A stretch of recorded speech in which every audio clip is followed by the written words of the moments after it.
Ուզում եմ ընդհանրապես մի հատ հարց տամ։ Բոլորին մարդկանց, ովքեր ասում են Նիկոլ Փաշինյանը այս անկլավները կհանձնի, Տիգրանաշենը կանվանի քյարքի կհանձնի, նույն բանը ես եմ ասում։ Թուրքերին գվերի կլսնի Հայաստան, հա։ Ուղղակի մտածելու համար ես սնես չի որ ինչ-որ հիմա Ամերիկայում հայտնագործեմ։ Թուրքերը Հայաստանում կապրեն, կանեն ինչ ուզում են, որպես տարբերակ, չէ, շատ մարդիկ են դա ասում։ Ու հայ մեր ազգի մեր ժողովրդի մի մասը, չէ, մի մասը համաձայն է, համամիտ է այդ մտքի հետ, բայց մեր ժողովրդի մեր ազգի մի մասը ասում է ոնց, այտենց բան չենք ուզում մենք, այտենց բան հնարավոր չի, մենք չենք ուզում, ասողներից մեկն էլ ես եմ։ Հիմա այդ ամեն ինչը հաշվի առնելով, մի պահ, այս իլյուզիոն բառը մի քիչ միգուցե տեղին չի, բայց ուրիշ բառ չգիտեմ ես ոնց ինչ բառ օգտագործեմ։ Այս իրականությունից խնդրում եմ դուրս եկեք եւ ուղղակի նայեք ներկա մերօրյա Հայաստանին։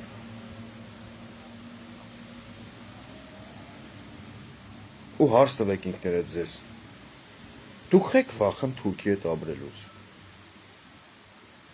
Քանի որ արդեն տևակ, հիմա շատերը սխալ կհասկանան իմ խոսքերը։ Արդեն տևական ժամանակ Հայաստանում հայերը արդեն ապրում են Թուրքի օրակարգով, Նիկոլ Փաշինյանի օրակարգով։ Կասեք այդպես չի։ Հայաստանում քիչ են, որպես հարց, թուրքական ֆուրերը։ Իհարկե ոչ։ Հայաստանում չկան պարսիկների, թեկուզ հենց ադրբեջանցու անձնագրով Ռուսաստանից ներմուծված ճակերտների մեջ ադրբեջանցիներ կան։ Բա ինչից ենք վախենում, ասես մի հատ հետաքրքիր հարց։ Մենք միշտ սիրում ենք ամեն ինչ հեշտացնենք, հա։ Հեշտացնենք ու իրականությունը չտենանք։ Նոր մտքովս ոնց է։ Արդեն տևական ժամանակ Հայաստանում հայերը ապրում են Թուրքի օրակարգով, խոսքի օրինակ, որպես տարբերակ։ Հիմա ո՞րն է խնդիրը։ Բայց մարդիկ իրականությունից որոշակի մարդիկ կտրվելով ասում են մենք չենք ուզում ապրենք Թուրքի օրակարգով։ Մենք արդեն ապրում ենք Թուրքի օրակարգով։ Արդեն ապրում ենք։ Այն որ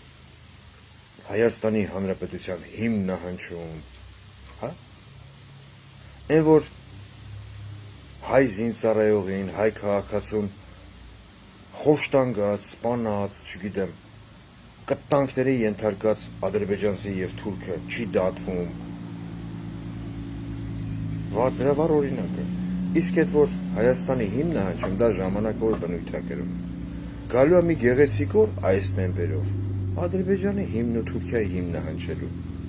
Ինչ եք ասելու,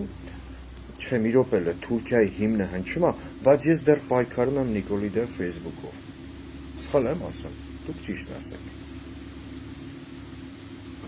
Վառ օրինակ։ Այն ինչ անում է Նիկոլը, չի բխում հայի արժանապատվության, ինքնասիրության, ազգային մենթալիտետի, շահից ու շահի տեսանկյունից։ Մնացա դուք որոշեք։ Բայց որ մի քիչ փոքր խորը մտածեք, կհասկանաք, մնացած հետ հայացք նետեք ձեր շրջապատին։ Դուք կհասկանաք, որ մենք արդեն ապրում ենք սարերից այն կողմ ապրող քոչվոր ցեղի օրակարգով։ Քանի որ իբր թե չենք կարող վռնդենք մեկին, ով իրան գժի տեղ դրած բանտարկելու է բոլոր նրանց, ովքեր ասելու են, որ հայն ունի ինքնասիրություն, հայն ունի եկեղեցական արժեքներ, հայն ունի հոգևոր արժեքներ, հայն ուզում է բարձրաձայնի միջազգային կառույցներում, որ քոչվոր ցեղը չփախցի մեր եկեղեցական արժեքները, մշակույթը։ Բանտարկելու է հերթով։ Մնացել եք որոշը։